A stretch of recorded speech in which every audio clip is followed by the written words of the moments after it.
문재인 대통령을 만나는 시점에서는 트럼프 대통령이 또 이제 어느 정도 알게 된 것 같아요. 이게 너무 이렇게 되니까 구설수에 오르고 이게 기업을 할 때랑은 대통령의 입장에서는 다르구나라고 알게 되면서 어떤 의미에서 문재인 대통령한테는 또 정상적인 악수를 시험해 본 걸 수도 있어요. 그렇죠. 예. 항상 상식에 벗어난 악수를 하다가 정상적인 악수도 한번 시험해 봐야지 하는 예. 시점에 문재인 대통령이 간 점도 있고요. 그리고 저는 또 하나 특징이 트럼프가 네. 머리는 좀 좋은 것 같아요. 왜냐하면 학습 능력이 네. 뛰어나요. 맞아요. 학습 능력이 뛰어나고 지금 나이는 연로하지만 창의력, 그다음에 상황 적응 능력, 네.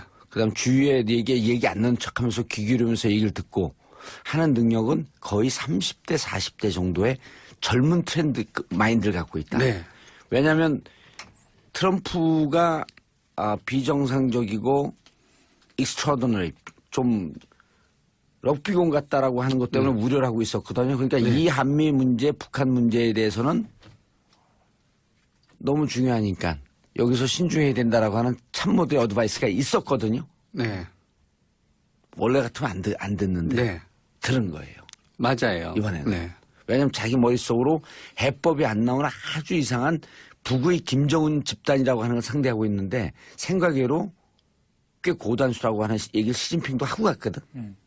그리고 자기 견적으로 잘 안 나오는 집단이야 저기가. 네. 그러면 여기서는 좀 스텝을 좀 천천히 조심하면서 가야 되겠다. 근데 네. 이제 예. 이 문제에 대해서는 너무 이제 우리 위주로 생각을 하면 안 될 것 같고요. 일단 미국 중심으로 한번 생각을 해보면 트럼프 대통령이 왜 그런 행동을 했는가를 좀 짐작을 할 수 있을 것 같은데 제 경우는 원비어 사건이 있었습니다. 예. 트럼프는 사실 오바마 행정부의 그런 대북 정책을 비판하면서 이번 그 한미 정상회담에서도 트럼프는 계속 그거를 확인받고 싶어 했고요. 확인했었죠. 예, 계속 오바마를 예. 비판하고 사실 조금 오바마 잘못했다 아이러니하지만 이렇게 오바마 이름만 없지만 네, 잘못했다고 대놓고 계속 얘기하잖아요. 이야기하고 사실 원비어 문제도 사실 오바마 행정부의 문제라고 계속 이야기를 하고 싶어 했어요. 그러니까 이제 그러면서 왜냐하면 자기가 집권을 했기 때문에 그리고 그와 관련돼 가지고 또 이 한국이 왔는데 트럼프는 또 자기 선거 캠페인 기간 동안 한국과 FTA 재협상을 계속 걸었습니다. 그래서 북한 문제가 있었던 게 아니라 사실은 이제 FTA 문제도 있었던 거예요. 그래서 상당히 자기가 캠페인 기간 동안 했던 것을 보여주는 내가 이런 식으로 이 문제에 대해서 주도권을 쥐고 아직까지 계속 신경을 쓰고 있다. 자기 지지자들을 생각하고 행동했다는 거죠. 예. 많은 부분에서.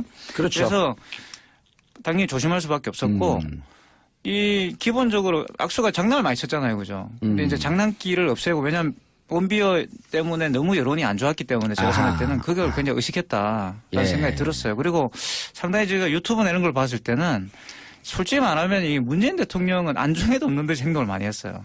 물론 그 회담할 때는 뭐 이렇게 만나서 이야기도 하고 그랬지만 특히 로즈 가든에 나와서 공식적으로 뭔가를 이렇게 발표할 때 결과를 발표할 때 전혀 다른 맥락에서 이야기를 했지 않습니까? 그러니까 문재인 대통령 같은 경우는 북핵 문제와 또 한국에서 대화 협상을 통한 주도권 이야기를 계속 했다면 뭐 이 트럼프는 전혀 생뚱맞게 그냥 FTA 이야기를 계속 해버렸어요. 네. 그냥. 이런 것들이 굉장히 조금 맥락이 어긋나는 뭔가 이 트럼프가 뭔가 자기만의 어떤 그런 생각들, 자기가 필요로 하는 그런 어떤 목적을 위해서 전략적으로 행동했다.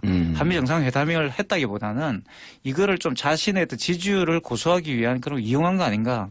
저는 상당히 좀 기분이 나빴어요. 보고 있으면서. 예. 그런데 기분이 나빴어요? 네. 트럼프가 그런 식으로 행동한 것에 대해서 굉장히 기분이 나빴어요. 그래도 뭐 우리 이태강 교수님이 기분 나빠도 대세는 지장이 없잖아요.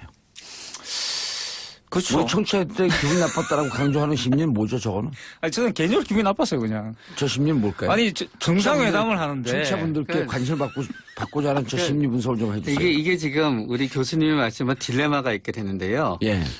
우리들은 이 협상이 굉장히 우리가 잘했고 원하는 거를 갖다 얻었고 이 협상이 굉장히 국격을 올렸다라고 다들 생각하고 싶고 그렇게 얘기하다가 보니까 의외로 그러지 않은 우려될 만한 점이 너무 묻히는 점이 있다는 거지요. 예. 그런데 이제 교수님께서는 그게 묻히는 거에 대해서 굉장히 뭔가 한번 짚어보고 싶으셨던 거예요. 예. 만약에 트럼프의 무례함을 갖다 인정하게 되면은 이 협상이 제대로 되지 않은 협상이었고 이 협상에서 우리가 무시당했다고 생각하게 되면은 이 협상이 실패한 게 되거든요.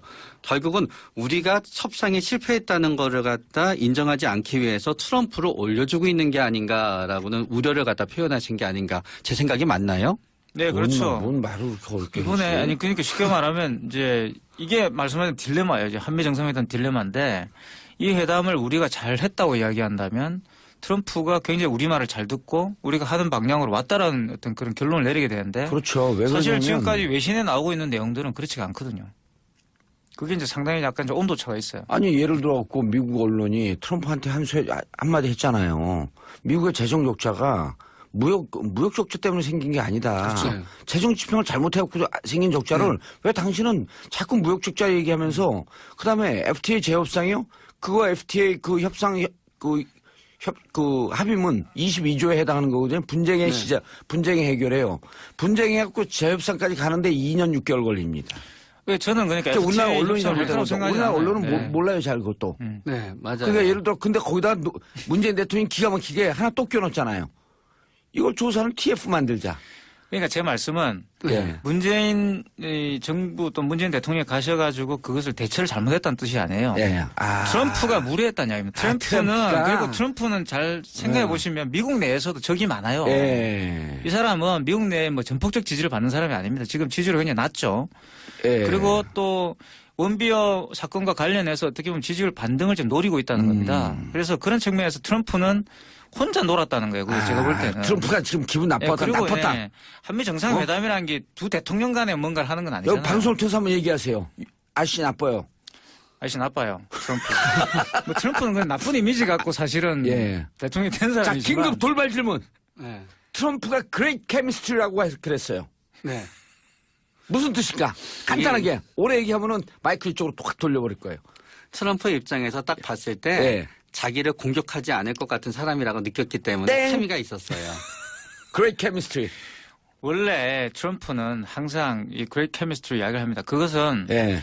서로 다른 입장에 대해서 서로 다른 입장이지만 뭔가 이렇게 통하는 게 있었다. 땡. 뭔지 아세요? 뭘까요? 둘의 지지율 합하면 100이 됐다. 트럼프 지지율 30% 좀 안 되고, 네. 제가 졌습니다. 예. 문재인 대통령 지지율 70% 좀 넘고, 합해서 100이 됐다! 그레이 케미스트리. 이과셨나 봐요. 혼합의 원리와 화학의 원리를 얘기하고 계시니까요. 우리 PD가 뭐라 그러냐면, 너무 짓궂게 우셨는데 조금 재미있음. 근데 예. 그 근데 말이 그레이 케미스트리는요? 단순히 농담이 아니라 단순히 농담 아니에요. 예, 트럼프 입장에서 굉장히 고맙습니다. 예. 와가지고 사실 트럼프를 띄워주는 일을 많이 했잖아요. 가기 전서부터 네. 여기 전문가들이 트럼프를 올려줘라. 네. 왜냐면 이번에는 한미 동맹의 확인이거든요. 네. 기분 나쁘게 할 이유가 하나도 없다. 그렇죠. 네. 오히려 우리나라 언론에서 명분은 찾고 실리는 뺏겼다 하는데 우리가 오히려 명분과 실리를 다 찾은 거예요. 네, 저도 그렇게 생각해요. 공격을 못 하잖아요, 뭐 트럼프가. 네. 내용은 다 틀렸고, 네. 수치도 다 틀렸고, 네. 사실 한미 FTA 관련돼 가지고 주장한 내용들은 사실 전혀 맞지 않죠. 다 그러니까 안 맞는 오직 거죠. 하면 CNBC에서 그렇게 네. 트럼프를 비판하는 보도를 내겠습니다. 공부나 좀 해라 그러지. 근데 사실 저는 그게 트럼프의 매력이에요. 아. 미국인들에게는. 그 사람 네. 지지하는 사람. 왜냐하면 사실 그게 문제가 아니죠. FTA를 진짜 재협상하겠다? 그런 네. 의지가 있을까? 예. 저는 그런 거 없다고 생각하죠. NIT는 트럼프에게 뭐라 그랬어요, 이번에? 사실 NIT가 이제 트럼프의 가장 큰 적인데 지금 예. 뭐 여러 가지 뉴요커나 뭐 이제 리버럴 그 매체 중에 하나인데요. 굉장히 그 트럼프를 비판하는 그 헤드라인을 깔았습니다. 뭐라고 그랬냐면 왜 자기 친구들한테 예. 공격적으로 그런 행동을 하느냐. 헤드라인 제목이 그거예요. 아, 문재인한테 공격적으로 했다는 왜 거예요? 문한테 그렇게 무례하게 아하. 공격적으로 대했냐. 아. 이런 주장입니다. 그냥 그게 뭐냐 그러면 장미 그 가든인가 거기에 나와가지고 아, 각자 따로 얘기한 거. 아니 합의를 했으면 그게 대북 문제라는 거 이런 문제도 이야기를 해야 되잖아요. 근데 자기한테 불리한 내용들은 싹 빼버리고 그냥 FTA 이야기를 해버렸다면. 근데 말씀하셨지만 FTA 협상이라는 게 재협상이라는 게 쉬운 게 아닙니다. 국회로 가야 되고 굉장히 복잡해요. 임기 다 끌어요. 네, 못해요, 그걸. 그러니까 그리고 공화당에서 비판했잖아요. 네. 공화당에서. 그 우리가 잘한 협상을 또 자꾸 잘못했다. 사실 하면은 우리한테 좋은 거죠. 예, 재협상을 그럼요. 하게 되면. 아, 재협상 해갖고 지적재산권 문제 한번 걸어볼까요? 정말 그럼 우리나라 많아요. 너무 이익이에요. 네. 그러니까 사실 협상은 이미 협상 이전에 누가 이길지 대부분 결정이 돼요. 예. 결국은 미국이 항상 협상을 할 때마다 본인들이 불리하다고 하는 이유는 협상을 유리하게 이용할 수 있는 방법을 모르기 때문에 그래요. 예. 국가는 열심히 협상을 하더라도 기업의 입장에서 한국이건 각각의 나라는 너무 조그만 시장이거든요.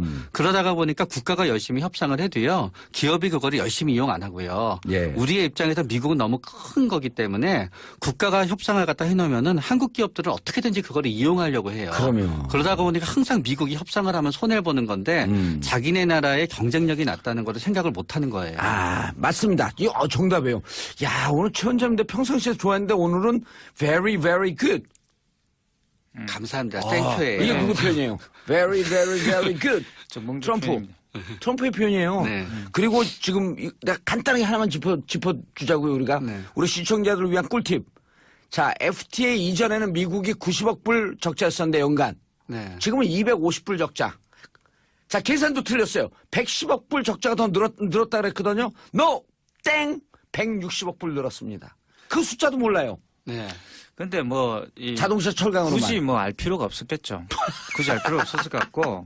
근데 이제 내가 한 얘기할 가지 때마다 오늘 계속 까시는데. 약간 찬물을 좀 껴고 싶은 게 저한테요? 뉴욕타임즈가 그렇게 트럼프를 깠지만 예. 또 역시나 이제 뉴욕타임즈 굉장히 시니컬하게 결론을 내립니다. 예. 그러니까 이제 스캇 스나이더라는 사람의 말을 인용해가지고 예. 이 트럼프가 계속 이제 오히려 이제 나중에는 트럼프가 이 의도했던 바를 달성했다는 식으로 결론이 나와요. 그러니까 이 트럼프는 계속 거기서 뭘 주장하냐 그러면 FTA 재협상이든 뭐 이런 건 별로 관심 수치 그런 거 예. 중요한 게 아니라 한국이 프리라이더다. 무임승차하고 있다라는 것을 각인시키려고 했어요. 계속. 그래서 그게 사실은 이 문 대통령이 정확하게 말하면 이제 뉴욕타임즈 적절하게 발음으로 없애지 한번 좀 못했다. 읽어주세요. 그러니까 스캇 스나이더라는 사람이 예. 그 한국말 빼고. 한미 정책 연구 프로그램의 실장입니다, 이 사람이. 예. 그리고 영어로 하려니까요. The Council on Foreign Relations의 예. 그 CFR. 실장이에요. 예. 실장인데 이분이 이제 그렇게 말. 물론 이분은 이분의 이제 의견이죠. 예. 견해인데. Council for Foreign Relationship 이거는 미국의 중도 우파에 가장 권위 있는 네. 단체들. 그래서 CFR. 이제 그런 예. 분위기 때문에 이런 이야기를 했을 수가 있는데. 근데 그런 자, 태도들이 있죠. 이제 내일이죠. 내일 G20으로 갑니다. 예? 네. 이틀 딱 쉬고 G20으로 가는데 자 이제 누굴 만나야 되냐면 일단 트럼프가 공식적으로 한미일 정상 만찬 식사 초대를 했죠. 네. 자 일본의 아베를 만납니다. 아베 노 프로블럼 별로 중요하지 않아요. 미국은 일본을 껴갖고 한미일 군사체계로 가려고 하지만 우린 더 중요한 산이 있어요. 시진핑. 네. 중국이죠. 어떤 사람이죠? 그러니까 최 원장님. 굉장히 겉으로 보이는 모습은 굉장히 이제 권위적인 모습이 있고요. 예. 그러면서 동시에 이제 아내와 관계되어 있는 모습에서는 굉장히 이제 부드러운 모습을 갖다 연출을 갖다 해요. 아하. 그러고 나서 중국 같은 경우에는 어떤 권력 투쟁이 있으니까 예. 오랜 권력 투쟁에서 이겨나갔다는 점에 있어서는 틀림없이 굉장히 이제 치밀한 점이 있고요. 그런데 자기 마음을 갖다 속내를 갖다 거의 잘 드러내지 않는 성향이 있어갖고 아하. 협상을 하는 데 있어서는 네. 진짜 어렵고 진짜 최악의 협상 대상이 될 수 있다고 생각이 돼요. 그런데 이런 시진핑이 트럼프를 만나서 북의 김정은 그리고 북의 집단이라고 하는 데 대해서 녹록치 않으니 함부로 대할 수 없다. 이렇게 얘기할 정도였으면 시진핑이 느끼는 북은 또 어떤 상대일까요? 이게 세상에서 제일 무서운 사람이 예측할 수 없는 사람들이거든요. 야구 경기하거나 그럴 때도 제일 무서운 투수가 예. 공을 어디로 던질지 모르는 투수가 제일 무섭다 그러잖아요. 문제는 김정은의 어떤 그 사고방식과 행동방식의 룰이 시진핑이라든가 사람들이 생각하는 합리적으로 움직이지 못하니까 그게 제일 상대하기가 너무너무 힘든 거예요. 그러니까 예측 불가의 대상이기 때문에 예. 본인 이렇게 우리는 합리적으로 이러이러하게 되면은 여기쯤에서 멈출 거야라고 생각할 땐 더 가고요. 그런 다음에 안 멈출 거야 생각할 땐 멈추고요. 어찌 보면 대단한 전략가예요. 그렇게 되면. 네. 그렇죠? 시진핑. 아니 지금 우리는 북에 대해서 얘기했는데 자 시진핑도 전략가 저는 시진핑이 굉장히 전략가라고 전략가죠. 생각하죠. 어떻게 대응해야 될까요? 문재인 대통령께서. 사실 이게 이제 한미 정상회담이 역시 또 성공적이었다고 한다면 상당히 이제 중국을 만날 때 또 이제 우리가 어떤 태도를 정해야 되는가라는 딜레마에 빠지게 됩니다. 그럼 CSIS에서 세게 얘기했잖아요. 네. 한국의 그 사드 배치 등등의 문제에 대해서 내정 간섭이다. 사실 이거 또 평상시에 보수 진영에서 하던 얘기했었거든요. 그리고 또 사드와 관련돼서 명쾌하게 그냥 배치를 한다라고 밝혔고, 그리고 또 한미일 군사 동맹에 대한 어떤 이야기들도 계속 했고, 예. 거기에 대해서도 이제 전혀 다른 뭐 약간 여지가 있는 발언들을 하지 않았다고 봅니다. 그렇기 때문에 중국에 갔을 경우에 상당히 곤혹에 빠질 수도 저는 있다고 봐요. 시진핑은 일단 사드를 중국 안보에 대한 위협으로 받아들일 것이고, 예. 그거를 가지고 역시 지렛대 삼아가지고 대북 문제에서 자기들이 유리한 방향으로 이 회담을 끌고 가려고 할 거거든요. 그리고 또 한미 정상회담 할 때 바로 대만에다가 14억 불어치 네. 무기를 수출을 결정을 한단 말이에요. 근데 그중에 주요한 게 중국 네, 베이징 안방까지 들여다볼 수 있는 레이더였었거든요. 그렇죠. 야, 이것도 이제 역시 도발로 보이는 거예요, 중국 입장에서. 근데 그렇죠. 중국은 굉장히 만약에 지금까지 이제 한국과 굉장히 그 유연한 관계를 유지해 왔는데 예. 이번을 계기로 해서 특히 시진핑은 좀 강경파에 속하고요. 그리고 지금까지 역대 지도자 중에 가장 지지율이 높습니다. 그러니까. 그렇죠. 그리고 전인대를 네. 통해서 이제 신뢰를 시진핑 얻고 2기, 있고. 네. 2기 스타트가 올해 말서부터 시작이 되는 그렇죠. 건데. 그리고 이제 중국 내 엘리트들의 지지들도 굉장히 높죠. 예. 시진핑에 신뢰가 있다는 거죠. 그만큼 신뢰가 지도력이 있죠. 있다는 건데 그 사람 시황제라고 입장에서는 불리잖아요, 두려울 게 지금은. 없는 거죠. 그냥 예. 쉽게 말하면. 그래서 트럼프 못지않은 굉장히 공격적 태도를 보여줄 수 있다, 시진핑이. 그리고 이거는 좀 트럼프의 경우는 상당히 다르죠. 왜냐하면 이건 직접적으로 이제 우리들에게 상당한 부분이 걸려있기 때문에. 예. 뭐 지금도 무역 제재를 하고 있고. 아니 시진핑이 그 이해찬 총리가 특사로 갔을 때 네. 그럼 그 특사는 대통령을 대신해서 온 거기 때문에 보통 옆에 대등한가 앉히죠. 옆에 네. 앉히거든요. 근데 자기가 딱 가운데 앉고 밀어냈어요. 네. 좌우로 무척 무례한 짓이었거든요. 어떻게 대해야 돼 시진핑을? 저는 시진핑이 그 이해찬 특사를 갖다 대했을 때는 시진핑이 현재 가장 지도자로서의 딜레마는 뭔가 하면은 과거에는 국민의 여론을 그렇게 신경 안 써도 됐었어요. 누가요? 중국 지도자들이 현재의 시진핑 정도는 그러니까 시진핑은 어떤 국민의 직접 선거로 뽑은 대통령 어떤 그 위치는 아니지만 시진핑은 무척 더 여론을 신경 써야 돼요. 그렇기 때문에 시진핑의 입장에서는 본인의 입장에서 한국에 사드가 배치된다 그래서 예를 들어서 다 이렇게 계산해 봤더니 그렇다 그래도 중국에 특별히 우리한테 안보에 엄청난 영향은 없다고 만약에 객관적인 계산이 있더라도 객관적인 데이터가 있더라도 중국 국민 앞에서는 그렇게 보이면 안 된다는 거죠. 지금은 중국 시진핑도 중국 국내용일 가능성이 높아요. 네, 바로 그런 부분이에요. 예. 그래서 시진핑에게 지금 나오는 가장 강력한 비판 중에 하나가 대북 문제 뭐 했지? 북한도 우리 말을 안 듣잖아. 네. 근데 남쪽에는 사드를 배치하고 우리 안방을 들여다보기 때 당신 한반도 문제에 대해서 뭘 했는데 이게 지금 유일한 비판이거든요. 네. 그러니까 되게 신경이 많이 쓰이는 거예요. 국민의 그런 부분이. 그러다가 보니까 어쩌면은 시진핑은 문재인 대통령에 대해서 일정 부분 뭐 거리를 둔다든가 아니면 일정 부분 그런 부분이 있어야 되는데 이제 그 부분도 외교에서는 뭐가 있냐면은 문재인 대통령과 그게 합의가 돼서 좋은 의미예요. 이게 나쁘게 절대로 받아들이지 말고 예. 서로 쇼를 하면 되는데 아하. 그게 서로 예상 가진하지 않게 만들어지다가 보면은 양쪽 국가의 감정이 굉장히 더 안 좋아질 수가 있죠. 예. 이 교수님. 네. 이번에 어쨌든 국제 무대에서 문재인 대통령이 꽤 믿을 만하다. 미국과의 정상회담이 비교적 성공적이었다. 이런 평가는 나오잖아요.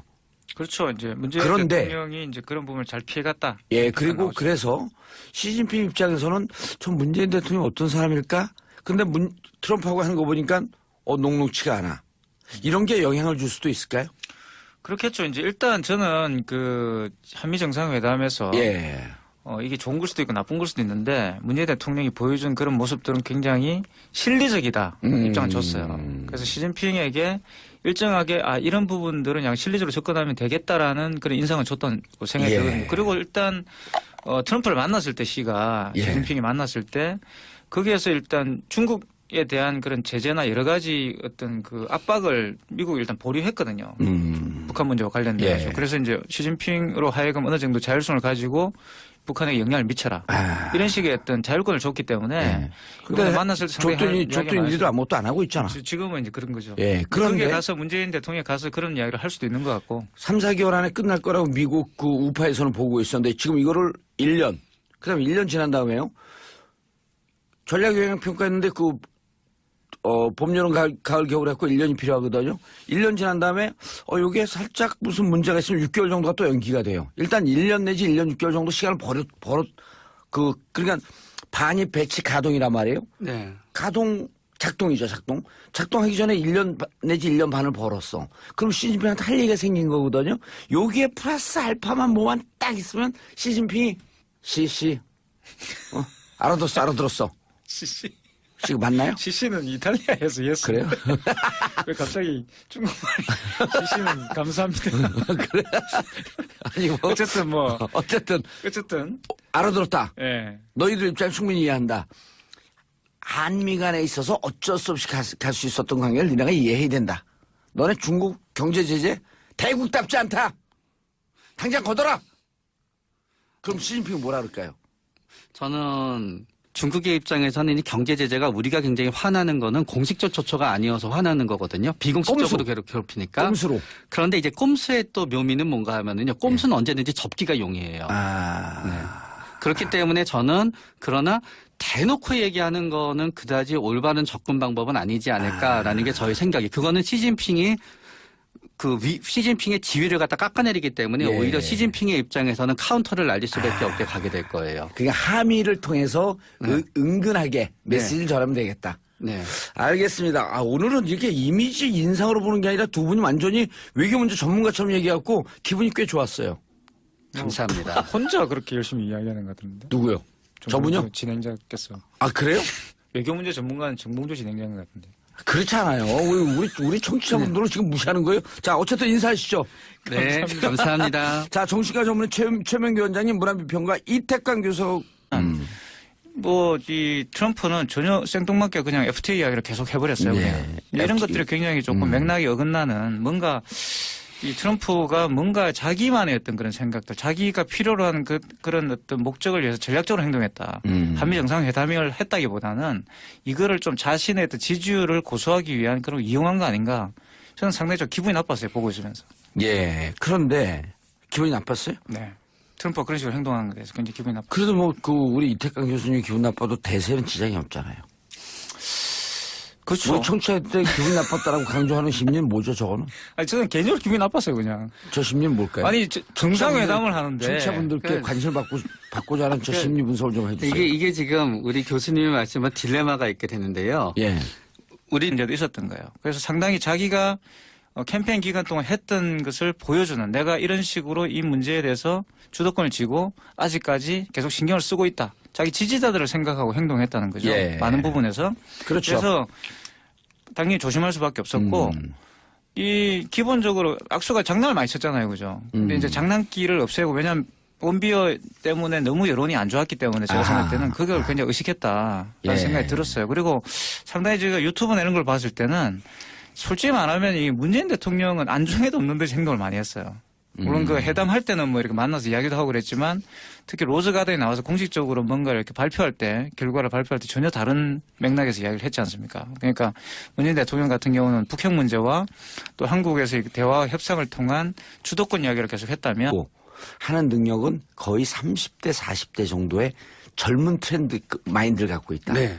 왜냐하면 트럼프가 비정상적이고 익스트라더너리 좀 럭비공 같다라고 하는 것 때문에 우려를 하고 있었거든요. 그러니까 이 한미 문제, 북한 문제에 대해서는 너무 중요하니까 여기서 신중해야 된다라고 하는 참모들의 어드바이스가 있었거든요. 네. 원래 같으면 안 듣는데 네. 들은 거예요. 맞아요. 이번에는. 네. 왜냐하면 자기 머릿속으로 해법이 안 나오는 아주 이상한 북의 김정은 집단이라고 하는 걸 상대하고 있는데 생각외로 꽤 고단수라고 하는 얘기를 시진핑도 하고 갔거든. 그리고 자기 견적으로 잘 안 나오는 집단이야 저기가. 네. 그러면 여기서는 좀 스텝을 좀 천천히 조심하면서 가야 되겠다. 근데 네. 이제 예. 이 문제에 대해서는 너무 이제 우리 위주로 생각을 하면 안 될 것 같고요. 일단 미국 중심으로 한번 생각을 해보면 트럼프 대통령이 왜 그런 행동을 했는가를 좀 짐작을 할 수 있을 것 같은데 제 경우는 원비어 사건이 있었습니다. 예. 트럼프는 사실 오바마 행정부의 그런 대북 정책을 비판하면서 이번 그 한미 정상회담에서도 트럼프는 계속 그걸 확인받고 싶어 했고요. 확인했었죠. 예, 계속 오바마를 예. 비판하고 사실 조금 오바마 잘못했다 아이러니하지만 이렇게 오바마 이름만 없지만 네, 잘못했다고 없지만 대놓고 얘기하잖아요. 계속 이야기하고 사실 원비어 문제도 사실 오바마 행정부의 문제라고 계속 이야기를 하고 싶어 했어요. 그러니까 이제 그러면서 왜냐하면 자기가 집권을 했기 때문에 그리고 그와 관련돼 가지고 또 이 한국이 왔는데 트럼프는 또 자기 선거 캠페인 기간 동안 한국과 FTA 재협상을 계속 걸었습니다. 그래서 북한 문제만 있었던 게 아니라 사실은 FTA 문재인 대통령을 만나는 시점에서는 트럼프 대통령이 또 이제 어느 정도 알게 된 것 같아요. 이게 너무 이렇게 되니까 구설수에 오르고 이게 기업을 할 때랑은 대통령의 입장에서는 다르구나라고 알게 되면서 어떤 의미에서 문재인 대통령한테는 또 정상적인 악수를 시험해 본 걸 수도 있어요. 그렇죠. 예. 항상 상식에 벗어난 악수를 하다가 정상적인 악수도 한번 시험해 봐야지 하는 예. 시점에 문재인 대통령이 간 점도 있고요. 그리고 저는 또 하나 그 특징이 트럼프가 네. 머리는 좀 좋은 것 같아요.